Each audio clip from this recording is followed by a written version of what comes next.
नमस्कार, वंदे मातरम। दोस्तों, स्वागत है आप सबका सैनिक पाठशाला में। पूर्व सैनिकों के मांगों के ऊपर रक्षा मंत्री जी का एक लेटर सामने आया है। दोस्तों इस लेटर में पूर्व सैनिकों के जो मांगों को रक्षा मंत्री जी के सामने रखा गया था, उसके ऊपर रक्षा मंत्री जी ने अपनी प्रतिक्रिया जाहिर की है। अब यहां पर आप सबको मैं बता दूं दोस्तों कि भगवत गीता का एक बहुत बड़ा मूल मंत्र यह भी है कि आप कर्म करिए, फल की आशा ना रखिए। इसी तर्ज पर पूर्व सैनिक पिछले 7-8 महीने से अपना काम किए जा रहे हैं। चाहे धरना प्रदर्शन का काम हो, चाहे समय समय पर अपनी मांगों को मांग पत्रों के जरिए सरकार तक पहुंचाने का काम हो, चाहे भूख हड़ताल के जरिए सरकार को जगाने की कोशिश करने का काम हो, चाहे 23 जुलाई या आने वाले 6 अगस्त की बड़ी महारैलियों द्वारा सरकार के कानों तक अपनी आवाज को पहुंचाने का काम हो। दोस्तों, पूर्व सैनिक अपनी तरफ से अपना काम किए जा रहे हैं, चाहे उसका परिणाम, चाहे उसका फल बहुत ज्यादा आता हुआ ना दिखाई दे।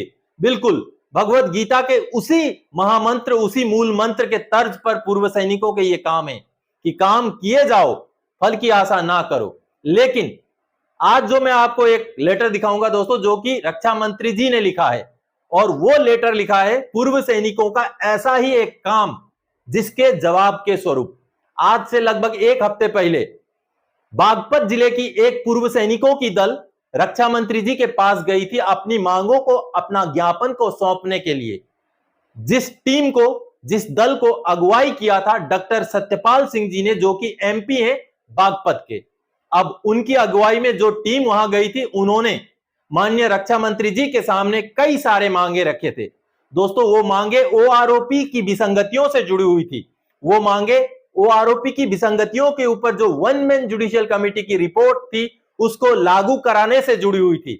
वो मांगे डिसेबिलिटी पेंशन में जो व्यवधान है, जो डिफरेंसेस हैं, उनको कम करने, उनको खत्म करने से जुड़ी हुई थी। वो मांगे इक्वल एमएसपी से जुड़ी हुई थी।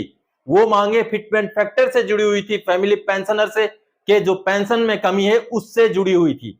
तो इन सारी मांगों को आज से लगभग एक हफ्ते पहले जब बागपत के इस पूर्व सैनिकों के दल ने माननीय रक्षा मंत्री जी के सामने जब रखा, तो रक्षा मंत्री जी ने उन मांगों के ऊपर अपनी प्रतिक्रिया एक लेटर के जरिए दिया है। दोस्तों, जो लेटर एड्रेस किया गया है डॉक्टर सत्यपाल सिंह जी को, जिनकी अगुवाई में ये पूर्व सैनिकों का दल रक्षा मंत्री जी से मिले थे।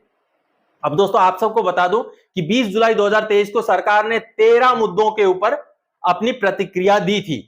अब उन प्रतिक्रिया के बाद हम ये सोच रहे थे कि सरकार के पास जो हमारी मांगे हैं उनके ऊपर शायद सरकार ने अपना स्टैंड जाहिर कर दिया, तो आगे अब डिस्कशन नहीं होगा। लेकिन उसके बाद जब मांग पत्र माननीय रक्षा मंत्री जी के पास पहुंचता है और उसके ऊपर जब रक्षा मंत्री जी लेटर जारी कर देते हैं और रक्षा मंत्री जी ये कहते हैं कि आपकी सभी मांगों के ऊपर हम छानबीन करेंगे। ये लेटेस्ट जानकारी है दोस्तों, 20 जुलाई 2023 की सरकार की 13 मुद्दों का जो क्लैरिफिकेशन था उसके बाद की जानकारी है। यानी कि अभी भी सरकार के अंदर खाने में कहीं ना कहीं पूर्व सैनिकों के मांगों को लेकर के हलचल है, सुगबुगाहट है।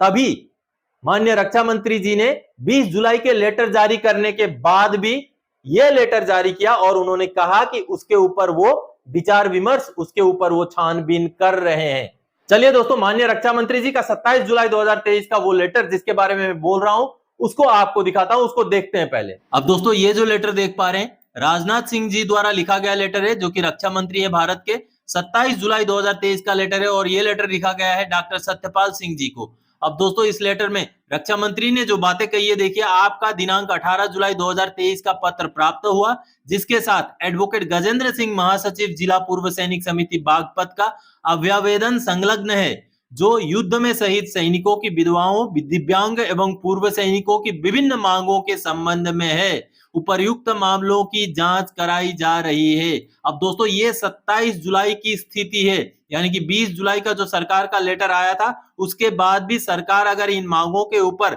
जांच करवा रही है तो ये एक बड़ी बात है दोस्तों। इससे कहीं ना कहीं हमारी आशाओं को और थोड़ा सा बल मिलता है कि पूर्व सैनिकों के जो कार्रवाइयां, जो कार्यक्रम हो रहे हैं, उसके ऊपर कहीं ना कहीं सरकार की भी नजर है। तो आने वाले दिनों में देखेंगे दोस्तों कि ये जो सरकार ने लेटर जारी किया रक्षा मंत्री जी ने, इस लेटर का कितना असर होता है हम आने वाले दिनों में देखेंगे। तो दोस्तों, आप सबने देखा कि माननीय रक्षा मंत्री जी ने यह भरोसा दिया है एक सांसद को, जिनकी अगुवाई में उनके पास एक पूर्व सैनिकों का दल गया था। उन्होंने यह भरोसा दिया है कि वो इन मुद्दों के ऊपर छानबीन कर रहे हैं। तो पूर्व सैनिकों का कर्म करने का सिलसिला जारी है। अब सरकार के पाले में गेंद है कि वो इन कर्मों का क्या फल देती है। तो दोस्तों, माननीय रक्षा मंत्री जी का इसी लेटर के बारे में जानकारी देने के लिए इस वीडियो में आया था। आगे और कोई जानकारी आपसे सरोकार रखने वाला विषय लेके मैं फिर से हाजिर हो जाऊंगा। तब तक के लिए जय हिंद दोस्तों।